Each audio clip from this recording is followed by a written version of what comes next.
Gloire au Seigneur. Dieu est bon, enfant de Dieu. Et ce soir, nous allons continuer cette série d'enseignements que j'ai commencé il y a quelques réunions, alléluia, et qui avait pour titre, enfant de Dieu, Jésus nous l'avait dit, je te donnerai les clés du royaume des cieux. Et ça, c'est très important parce que nous voulons être victorieux dans la vie chrétienne. Fait que nous avons appris, il y a beaucoup de clés dans le royaume de Dieu. Nous en avons vu quelques-unes. Alléluia. On a vu comment la persévérance était très importante pour le royaume de Dieu, pour les enfants de Dieu, pour chacun de nos marches personnelles avec le Seigneur, mais aussi comme Église. Amen. Alléluia. Amen. La deuxième clé du royaume de Dieu qu'on a vu, enfant de Dieu, c'était la communication que vous avez avec le Dieu du royaume. Alléluia. C'est avec lui, enfant de Dieu, nous devons communiquer à chaque jour avec le Seigneur. La troisième clé du royaume de Dieu que nous avons vu ensemble, c'est que nous avons découvert comment le roi recrute ses futurs gouverneurs. Alléluia! Et c'est chacun de nous, enfants de Dieu. Nous voulons être fidèles dans les petites choses et il nous donnera des grandes choses. Amen. Alléluia! Nous avons vu aussi, enfants de Dieu, cette clé très importante du changement. Le Seigneur, le royaume de Dieu, c'est un royaume en changement. La planète aussi est en changement. Nous sommes en changement. Mais ce qu'il y a de plus puissant, c'est le changement que le Seigneur va amener bientôt sur cette planète et ça va faire bien. Gloire au Seigneur, alléluia. Enfants de Dieu, nous voulons regarder la cinquième clé du royaume de Dieu. Gloire au Seigneur, alléluia. Et c'est cette clé-là, enfants de Dieu, nous allons regarder le témoignage de l'apôtre Jean ce soir. Comment il a vécu cette transformation de la gloire de Dieu dans sa vie. C'était très important. La cinquième clé du royaume de Dieu, c'est la loi de la transformation qui est dirigée par la main de Dieu. Amen. C'est Dieu qui a placé ses principes en fonction dans son royaume et ça fait vraiment du bien. On ne peut pas rester le même. Vous savez, ça dit la parole de Dieu que nous grandissons de gloire en gloire en l'image de Jésus. Alléluia. Regardons l'exemple de l'apôtre Jean dans Jean chapitre 21 et on va lire quelques versets à partir du verset 1 jusqu'au verset 14. Et vous savez que Jean chapitre 21, vraiment ça parle de la journée où Jésus est ressuscité. Plaçons-nous dans le contexte pour lire ces quelques versets. Il est dit dans Jean chapitre 21, verset 1, après cela, Jésus se montra encore aux disciples sur les bords de la mer de Tibériade. Et voici de quelle manière il se montra. Simon-Pierre, Thomas appelé Didyme, Nathanaël de Cana en Galilée, les fils de Zébédée et deux autres disciples de Jésus étaient ensemble. Et Simon leur dit, je vais pêcher. Il lui dit, nous allons aussi avec toi. Ils sortirent et montèrent dans une barque, et cette nuit-là, ils ne prirent rien. Le matin étant venu, Jésus se trouva sur le rivage. Et les disciples ne savaient pas que c'était Jésus. Jésus leur dit, enfants, n'avez-vous rien à manger? Ils lui répondirent non. Il leur dit, jetez le filet du côté droit de la barque, et vous trouverez. Ils le jetèrent donc. Ils ne pouvaient plus le retirer à cause de la grande quantité de poissons. Alors le disciple que Jésus aimait dit à Pierre, c'est le Seigneur. Et Simon-Pierre, enfant de Dieu, dès qu'il eut entendu que c'était le Seigneur Jésus, mit son vêtement et sa ceinture, car il était nu, se jeta dans la mer. Les autres disciples vinrent avec la barque, tirant le filet plein de poissons, car ils étaient éloignés de la terre, d'environ 200 coudées. Wow, c'est rare qu'il y ait du poisson dans cet endroit. Mais c'est un miracle de Dieu, enfant de Dieu. lorsqu'ils furent descendus à terre, ils virent là des charbons allumés, du poisson dessus et du pain. Et Jésus leur dit, apportez les poissons que vous venez de prendre. Simon-Pierre monta dans la barque et tira à terre le filet plein de 153 grands poissons. Et quoiqu'il y eût autant, le filet ne se rompit point. Et Jésus leur dit, venez manger. Et aucun des disciples n'osait lui demander, qui es-tu? Amen. Sachant que c'était le Seigneur. Et Jésus s'approcha, prit le pain et il en leur donna et fit de même du poisson. C'était déjà la troisième fois que Jésus se montrait à ses disciples, depuis qu'il était ressuscité d'entre les morts. Seigneur, nous sommes reconnaissants pour tout ce que tu as fait dans nos vies, Seigneur. Et merci pour l'exemple, le témoignage de ces hommes aussi, Seigneur, eux aussi, Seigneur, oh Dieu. Et on va regarder l'exemple de l'apôtre Jean, comment tu as transformé sa vie, Seigneur. Et cela nous est très utile de voir le témoignage de ces personnes dans la parole de Dieu, que tu as transformé de gloire en gloire. Alléluia. On te donne tout l'honneur, Jésus. Remplis-nous de révélation, Seigneur. Et nous voulons marcher dans cette direction, Seigneur, mon Dieu, parce que vraiment, c'est à cela que tu nous appelles, Seigneur. Et au nom de Jésus, nous t'avons prié. Amen. À lui soit la gloire.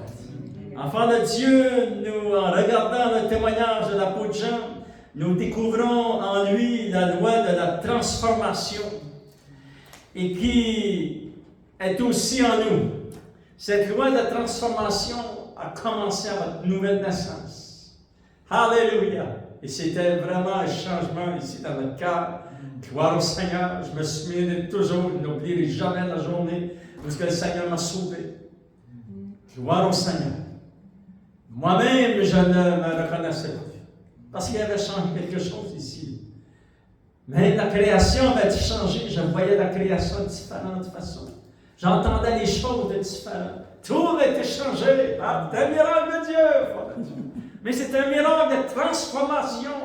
Alléluia. Tous ceux qui sont nés de nouveau, un jour, vous avez commencé à marcher dans ce miracle de la transformation du royaume de Dieu.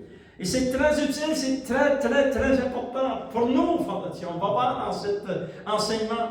Nous lisons souvent ici par rapport à l'apôtre Jean, comment il est dit dans ces versets, même dans le verset 7, ça dit alors le disciple que Jésus aimait. Vous savez, Jean était appelé le disciple que Jésus aimait. Wow! Il dit, wow, c'est spécial, l'enfant de Dieu. Nous voyons aussi dans Jean chapitre 13, verset 23. Vous savez, il est en train de prendre la communion ici avec les apôtres avant d'aller vers Golgotha. Et ça dit au verset 22, les disciples se regardaient les uns aux autres, ne sachant de qui ils parlaient, parce que Jésus leur avait révélé que quelqu'un parmi eux allait le livrer. Et verset 23, Jean chapitre 13, verset 23, un des disciples, celui que Jésus aimait. Fait que vous voyez, c'était attribué à l'apôtre Jean. L'un des disciples, celui que Jésus aimait. Alléluia. Il y a même des révélations à prendre de ce que ça dit ici, enfant de Dieu. Étant couché sur le sein de Jésus, Simon-Pierre lui fit signe de demander qui était celui dont parlait le Seigneur. Et ce disciple s'étant penché sur la poitrine de Jésus, lui dit, Seigneur, qui est-ce? Et Jésus a dit, à qui je donnerai ce pain?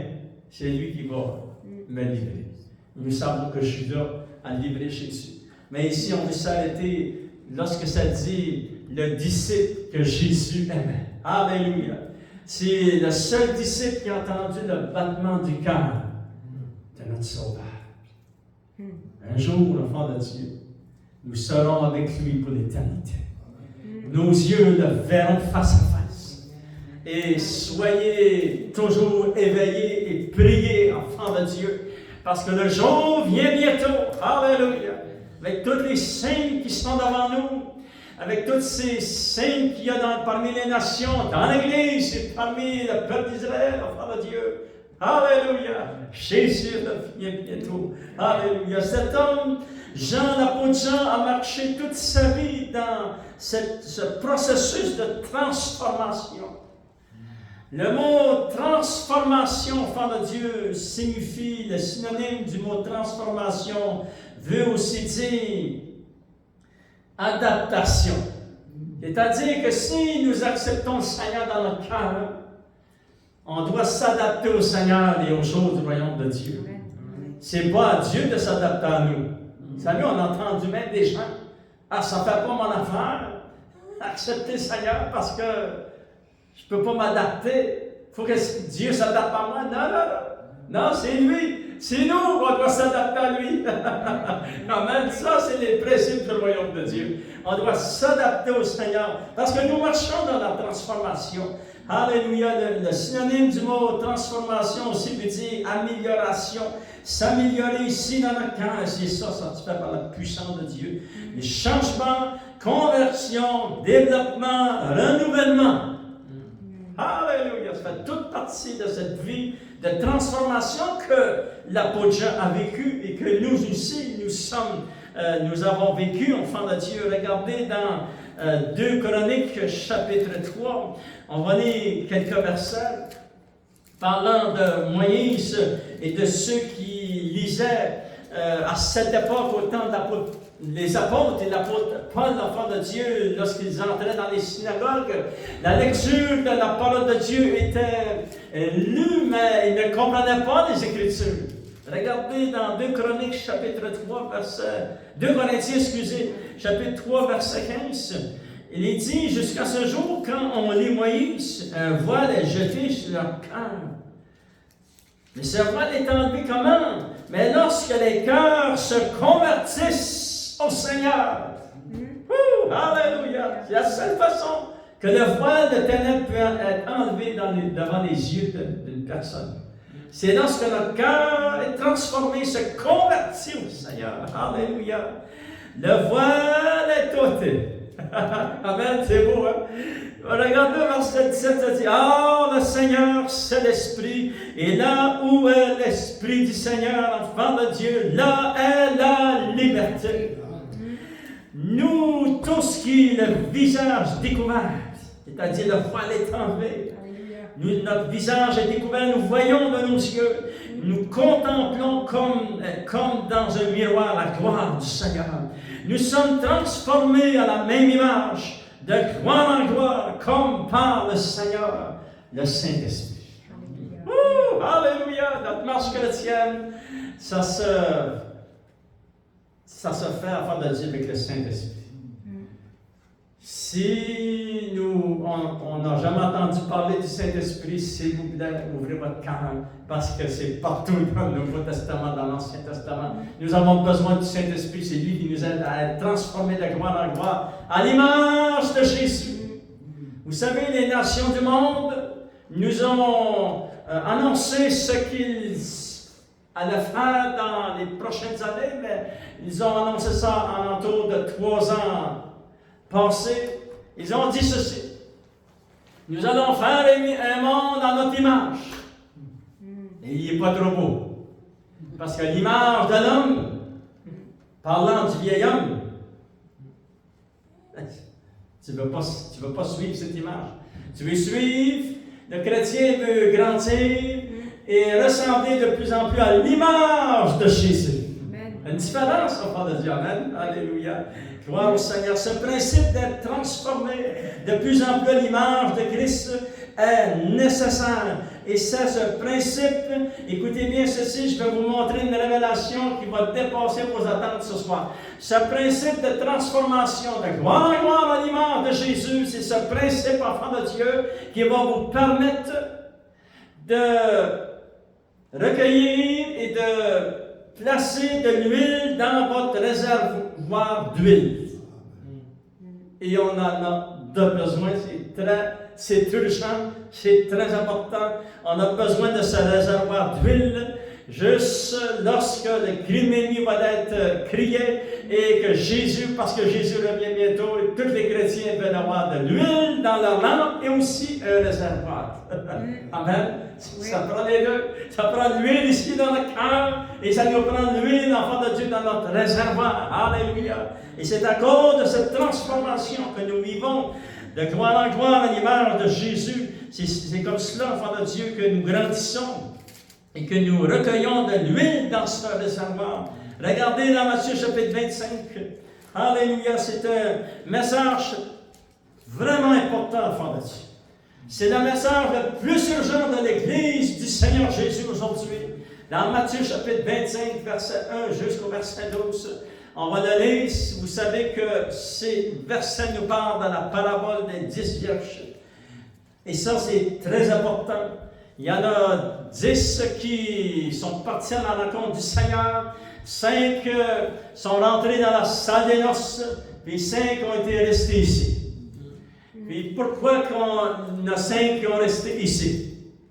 Et c'est très important, regardons, on va le lire ensemble. Alors, le royaume des cieux sera semblable à 10 vierges.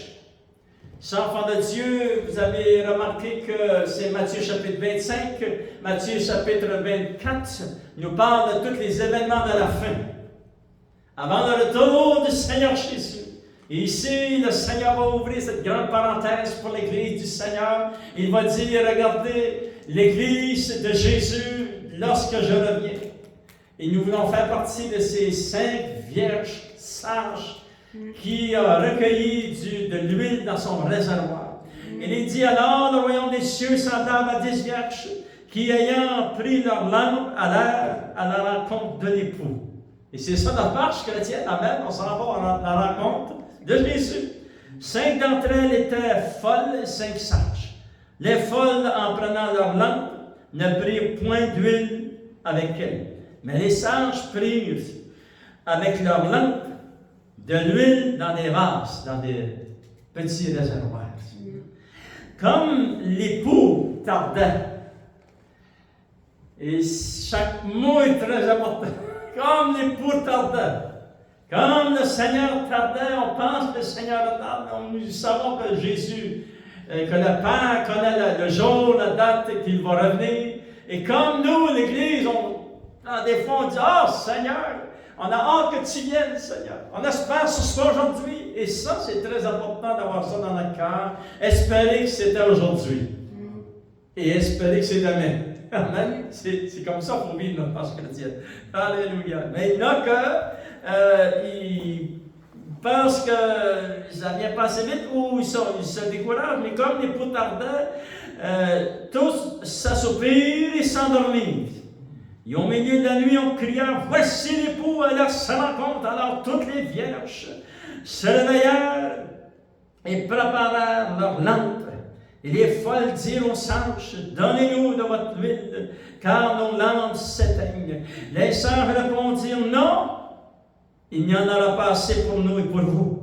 Allez plutôt chez ceux qui en vendent et achetez-en pour vous. » Et pendant que les folles allèrent acheter de l'huile, l'époux arriva, et celles qui étaient prêtes entrèrent avec lui dans la salle des noces, et la porte fut fermée. Et plus tard, les autres vierges qui ont resté ici sont venus, ont frappé à la porte, ils ont dit, « Seigneur, Seigneur, ouvre-nous! » Mais il répondit, « Je vous le dis, en vérité, je ne vous connais pas. » Wow! Quelque chose, enfant. C'est une parabole de la parole de Dieu que Jésus nous a laissée. Et ça a sorti de la bouche de notre Maître. Et il y a des grandes révélations ici, enfant de Dieu. Quelles sont les étapes, enfant de Dieu, comment nous devons vivre notre marche, vivre notre vie chrétienne, afin de remplir notre petit réservoir. Amen. Alléluia. Nous voulons que le feu soit ici, mais nous voulons aussi avoir un peu d'huile en réserve. Parce que probablement qu'on va en avoir besoin. Oui. Amen. C'est très important.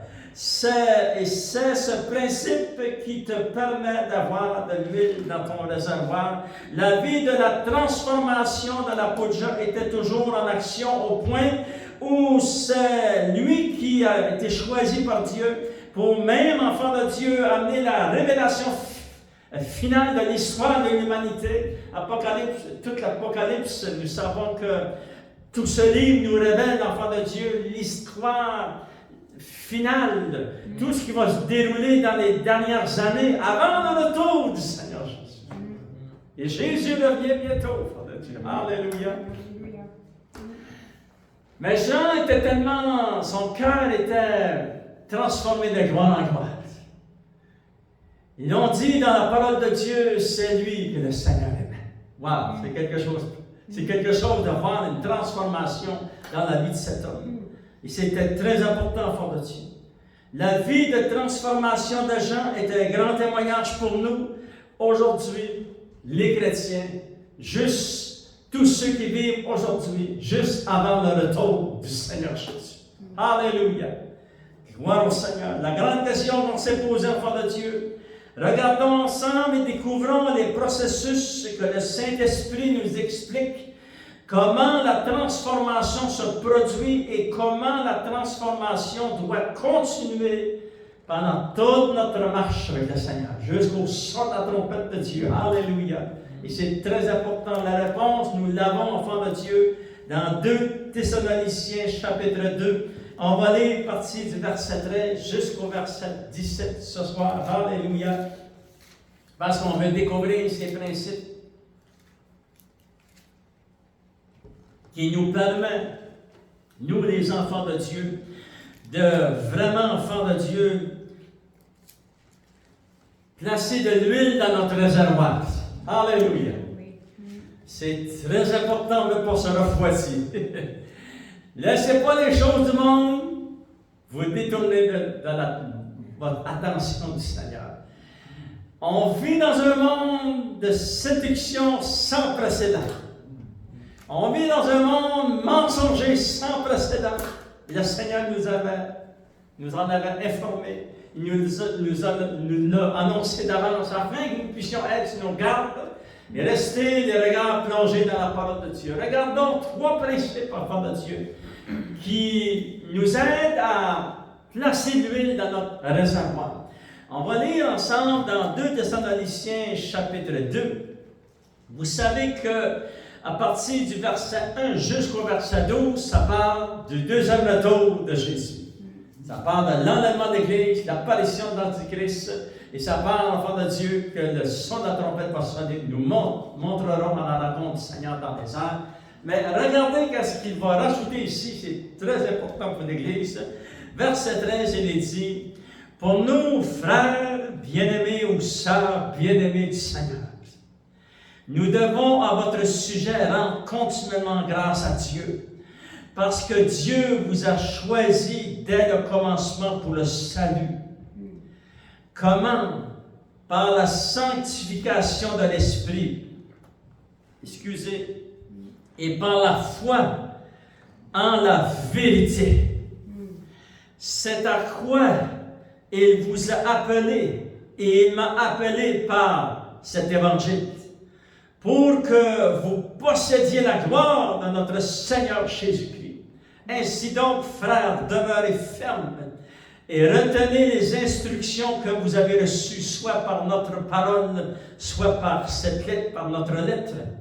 Que notre Seigneur Jésus-Christ lui-même et Dieu notre Père, qui nous a aimés et qui nous a donné par sa grâce une consolation éternelle et une bonne espérance, console vos cœurs et vous affermisse en toute bonne œuvre et en toute bonne parole.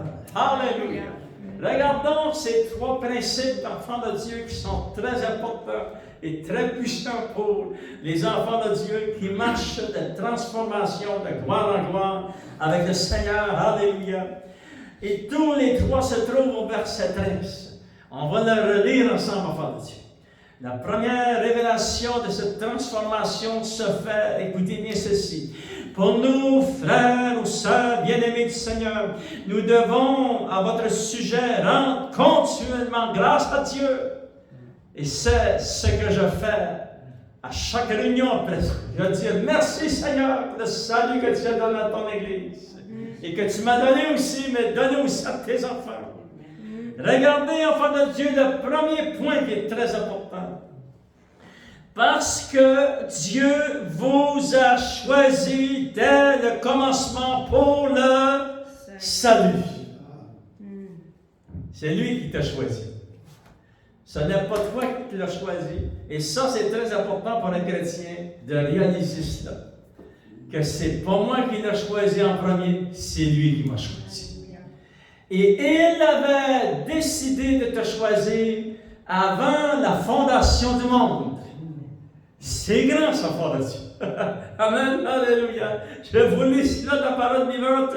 Ça dit, enfant de Dieu, nous remercions Dieu de ce qu'il vous a élus pour le salut dès le commencement des temps. Vous avez été mis au bénéfice de l'action sanctifiante de l'Esprit et vous avez placé votre confiance dans la vérité. Alléluia. Maintenant, enfants de Dieu, le premier point qui est très important pour les chrétiens, Dieu vous a choisi dès le commencement, avant même la fondation du monde. Vous savez comment c'est loin la fondation du monde? La fondation du monde, vous pouvez trouver une pensée de cela, enfants de Dieu, une révélation dans Jean. Et ça dit que les anges de Dieu se sont réjouis lorsque Dieu a créé le ciel et la terre. L'univers dans lequel nous sommes. Les anges se sont réjouis. Alléluia. Ça, c'est le début de la fondation du monde. Ça fait très longtemps, enfant de Dieu, que Dieu a créé le ciel et la terre, l'univers. Parce que les fils de Dieu de la première création, les anges, les fils de Dieu angéliques, ont habité sur la terre avant que nous venions sur la terre. Et après cela, il y a eu une révolte épouvantable dans Genèse chapitre 1, verset 1, entre le verset 1 et le verset 2. Et Dieu est obligé de renouveler toute la planète Terre. Alléluia. Et après cela, il a créé l'homme et la femme. Mais vous et moi, nous avons été choisis avant toute cette histoire. Dieu, dans son cœur, il savait, enfant de Dieu, qu'un jour, il allait te visiter. Il t'a choisi avant la fondation du monde. Alléluia. Et c'est très important pour le chrétien. C'est-à-dire, Dieu vous a choisi comme prémisse. Ça, c'est vraiment important. Vous êtes de ceux qui vont faire partie de la fiancée. La fiancée qui va devenir l'épouse de Christ. C'est une grande, vraiment grâce au de Dieu. Amen. La grande question qu'on se pose comme enfant de Dieu, choisi par Dieu, est-ce que je veux dédier ma vie au Seigneur pour garder un grand respect envers le choix que Dieu a fait envers moi? Est-ce que dans ma marche chrétienne, il y a quelque chose qui est venu dans ma vie pour éteindre et enlever ce respect que j'avais avec le Seigneur? Parce que c'est lui qui m'a choisi. Ça développe en nous un grand respect du choix que Dieu a fait. Amen. On ne veut pas le décevoir. Mais notre marche chrétienne, on va la vivre en gardant cela à l'esprit, sachant que c'est le Seigneur qui m'a choisi. Et lui, il a confiance en nous. Il a confiance en nous que nous allons marcher notre marche jusqu'à la fin. Alléluia. Et nous, enfants de Dieu, nous voulons garder dans notre cœur et respecter ce choix que Dieu a fait. C'est puissant, ça, enfants de Dieu. Wow, c'est très puissant. Fait que lorsque nous marchons notre marche chrétienne, c'est très important de garder ça à l'esprit, garder ça devant nos yeux, devant notre vision. Le Seigneur qui m'a choisi. Et je veux garder ce respect dans le fond de mon cœur. Il a fait un bon choix, il faut le dire. Amen. Il a fait le bon choix, le Seigneur. C'est lui qui nous a choisis. Alléluia. Notre marche chrétienne, en résumé, nous disons, Seigneur, je marcherai toute ma vie en gardant cela dans mon cœur. C'est toi qui m'as choisi en premier, Seigneur. Amen. Oui. Et c'est de là que commence Cette transformation, c'est une vérité qu'on veut garder ici dans notre cœur, toute notre marche chrétienne. Deuxième révélation que nous voyons dans le verset 13, enfant de Dieu. La deuxième révélation du processus de transformation qui a commencé en nous à la nouvelle naissance et qui se poursuit pour tous ceux qui restent attachés au Seigneur. Parce qu'on a connu des gens qui ont délaissé le Seigneur. Et on ne veut pas être de ceux qui ont délaissé le Seigneur, on veut être de ceux qui restent attachés au Seigneur. 2 Timothée chapitre 2 verset 13, enfant de Dieu. On va le relire, c'est très important, ça dit, c'est Dieu qui vous a choisi dès le commencement pour le salut.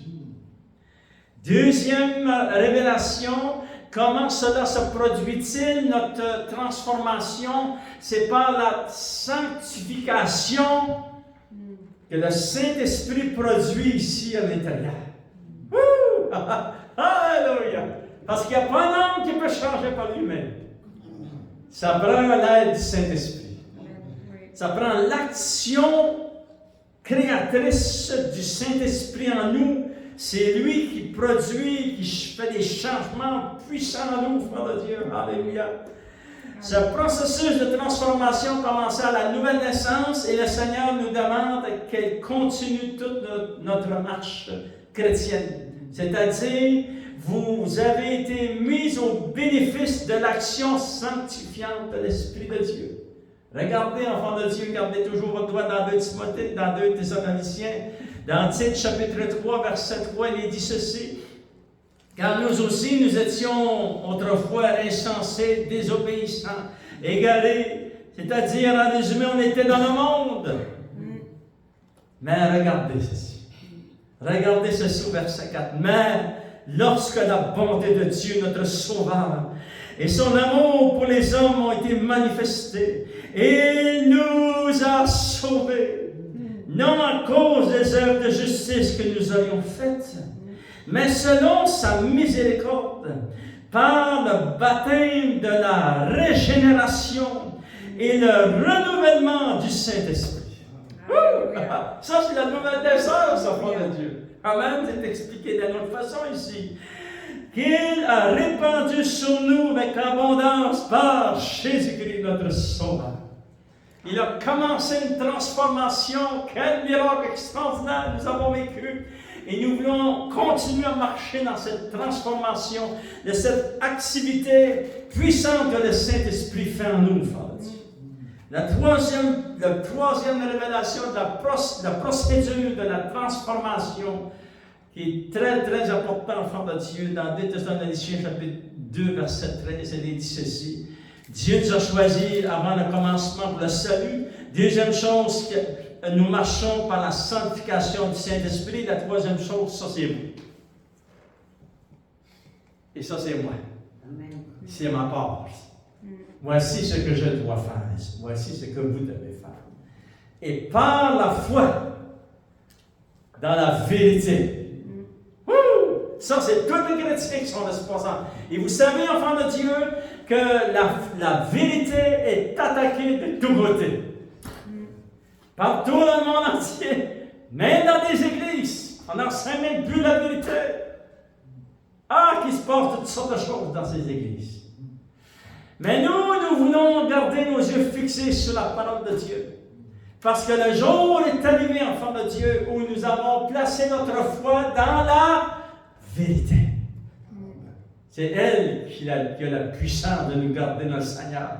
Alléluia. Croyez que tout ce livre est la vérité. Amen. N'ayez aucun doute dans votre cœur. Gardez cette foi dans votre cœur. Que tout ce qui est écrit ici, c'est la vérité. À partir de la première page, dans Genèse chapitre 1 jusqu'à Apocalypse, dernier livre de la Bible, tout est la vérité. Alléluia. Et comme cela, enfant de Dieu, c'est vous que vous prenez ces décisions. Ceci, enfant de Dieu, par la foi en la vérité, ceci part dans notre foi en nous, dans la vérité, part dans notre foi dans la Bible, dans les Saintes Écritures. Alléluia. Quelle est la vérité? Vous savez que les nations du monde ont changé la signification de la vérité il y a autour de 4 à 5 ans. On avait souligné ici à l'Église, parce qu'ils ont dit que la vérité, et ça a mélangé beaucoup de gens dans le monde, ils ont dit que la vérité, c'était s'il y avait dans un peuple des gens qui croyaient la même chose, qui disaient la même chose, c'était ça la vérité. Mais ce n'est pas la vérité. Si tu prends une nation qui ne connaît pas Dieu, puis ils pensent à faire la même chose, ça ne veut pas dire que c'est la vérité. La vérité, c'est quoi? C'est la Bible. Ça, c'est la vérité. C'est le seul livre que nous avons sur la face de la terre pour qu'on puisse dire ceci est la vérité. La parole de Dieu est la vérité. Écoutez bien la signification de la vérité. Enfant de Dieu, la vérité, c'est quoi? C'est une personne. Alléluia! Alléluia, ça! Oh! Voyez-vous l'onction de Dieu? La vérité, c'est une personne. Au commencement était la parole, et la parole était avec Dieu. Et la parole était Dieu. Alléluia! Souvenez des versets dans Jean chapitre 1. Vous les savez probablement par cœur. Ça dit au verset 4, en elle, dans cette parole, était la vie. Et la vie était la lumière des hommes. La lumière, oui, dans les ténèbres, et les ténèbres ne l'ont point reçue. Regardez au verset 9, cette lumière était la véritable lumière qui, en venant dans le monde, éclaire tout homme. Et verset 14, et la parole a été faite chair. Et elle a habité parmi nous. Et nous savons qui est la vérité. C'est Jésus qui est la vérité. Alléluia. Alléluia. La vérité, c'est une personne. Alléluia.